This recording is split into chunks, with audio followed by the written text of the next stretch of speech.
89. Maître et disciple.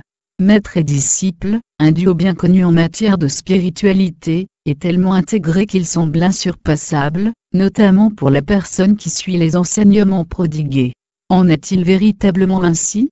La connaissance diffusée dans ce contexte particulier est-elle à sens unique? Et doit-elle nécessairement emprunter ce canal particulier? Une connaissance unilatérale? Il y aurait celui qui sait, le maître, et celui qui ignore, le disciple, ou comment une tradition séculaire s'impose, laissant tout autre terrain en friche. Pourtant, le disciple, par ses interrogations, ses doutes et son évolution psychique, oblige le maître à réfléchir, à développer des intuitions pour satisfaire toutes ses demandes. Le savoir diffuse sur cet ensemble.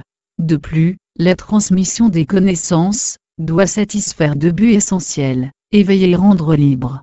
L'éveil apporte la capacité de découvrir sa véritable nature, celle de la conscience unitaire, qui demeure et perdure au-delà des apparences et des modèles imposés. En elle, la véritable liberté se manifeste.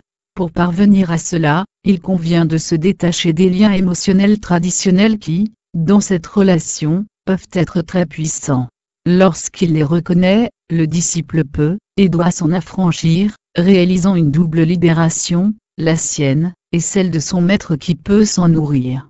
Ceci accompli, la relation maître-disciple retrouve sa véritable voie, son sens premier, une volonté bienveillante d'échanger et de partager comme le font de vieux amis.